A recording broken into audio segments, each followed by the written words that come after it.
இன்றைக்கி நம்மளோட tailoring work என்னன்னு பார்ப்போம். ஒரு ப்ளவுஸு கை தனியாக வெட்டியிருக்கிறேன், பின்பக்கம் வெட்டியிருக்கிறேன், முன்பக்கம் வெட்டியிருக்கிறேன். லைனிங்கில் வந்து நான் அளவு போட மாட்டேன், ஒரிஜினல் துணியில் தான் அளவு போட்டு வெட்டுவேன். அதனால் எல்லாம் வெட்டி வச்சுருக்கேன். லைனிங் வந்து ரஃப்பாக ஒரு அளவு வச்சு வெட்டி எடுத்துக்கிட்டேன். அதுக்கப்புறமா அதில் வச்சு தச்சு திருப்ப போகிறேன். நான் வந்து கழுத்து பீஸ் கொடுக்க மாட்டேன். முன்பக்கத்து பீஸ் இது பின்பக்கத்து பீஸ் இது.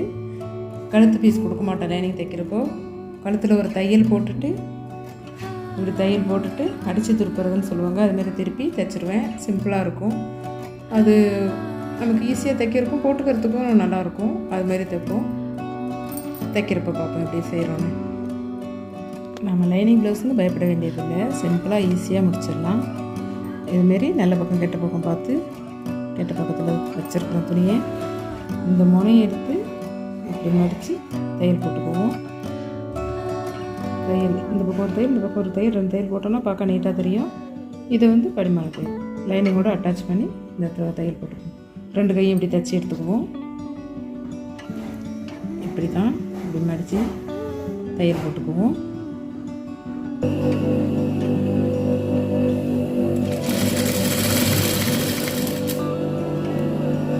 இதில் வேலையை முடிச்சுட்டு காமிக்கிறேன். இப்படி தான் கை மடித்து அடிச்சுட்டேன். மேலே அட்டாச் பண்ணி ஒரு தையல் போட்டேன்.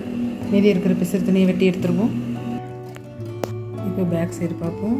லைனிங்கை கீழே வச்சு இப்படி எல்லாமே வச்சுருக்குறேன். பிகினர்ஸ் பார்த்தீங்கன்னாக்கா இந்த இடத்துல பின்னு போட்டுக்கோங்க, துணி நழுவாமல் இருக்கும். பின்னு போடாமல் தான் தைக்க போகிறேன். இப்படி ஒரு தையல் போட்டுட்டு அப்புறமா இதை திருப்பி கெட்ட பக்கம் கொண்டு போயிடுவேன். மறுபடியும் மேலே தையல் போடுவோம், காமிக்கிறேன். தையல் போட்டு மீதி பிசுரை வெட்டியாச்சு. இந்த இடத்துட்டு வந்து நம்ம திருப்புறதுக்கு முன்னாடி இப்படி லேசாக கட் பண்ணி விட்டுக்கணும். கழுத்து ஃபுல்லாகவே தையல் இந்த பக்கம் போட்டுருங்க. இதை இப்போ திருப்பி இப்படி வச்சு ஒரு படிமான தையல், இந்த ஓரத்தில் ஒரு தையல், இந்த பக்கம் ஒரு தையல் போட்டோம்னாக்கா நீட்டாக தெரியும். பின் பக்கத்தை இந்த அளவுக்கு ரெடி பண்ணி வச்சுருக்கிறேன். கை வெட்டுக்கு அட்டாச்சாக லைனிங்கோடு அட்டாச் பண்ணி தையல் போட்டுக்கிட்டேன். கீழே மடித்து டாட் பிடிச்சிக்கிட்டேன். கழுத்துக்கு பீஸ் கொடுக்கல. இந்த பக்கம் ஒரு படிமான தையல், இந்த பக்கம் ஒரு படிமான தையல் அழகுக்காக போட்டது முடிஞ்சிடுச்சு. சிம்பிளாக முடிச்சிடலாம். லைனிங் ப்ளவுஸும் நம்ம கஷ்டப்பட வேண்டியதில்லை. யோசித்து வச்சுட்டு வேலை அதிகம்னு பார்க்க வேண்டியதில்லை. முன்பக்கமும் அது மாதிரியே வச்சுக்கிட்டேன். கழுத்தில் ஒரு தையல் போட்டுக்கிட்டு திருப்பிட போகிறோம். கழுத்தில் தையல் போட்டு திருப்பி 2 தையல் போட்டுட்டோம். இப்போ கையை அட்டாச் பண்ணிவிட்டு பாடியும் மீதி உள்ளதையும் தைச்சி எடுத்துக்குவோம்.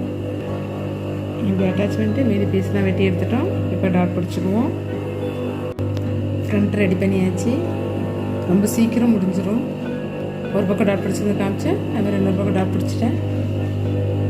உங்களுக்கு டீட்டெயிலாக வெட்டி தைக்கிற வீடியோ வேணும்னாக்கா கமெண்ட்டில் சொல்லுங்கள், ஃபுல் வீடியோ போடுறேன். இப்போ கிராஸ் பெல்ட் ரெடி பண்ணிக்குவோம். இந்த இடத்துல வைக்கிற பட்டி டாட் பிடிச்சி பட்டி வச்சு ரெடி பண்ணிட்டோம்.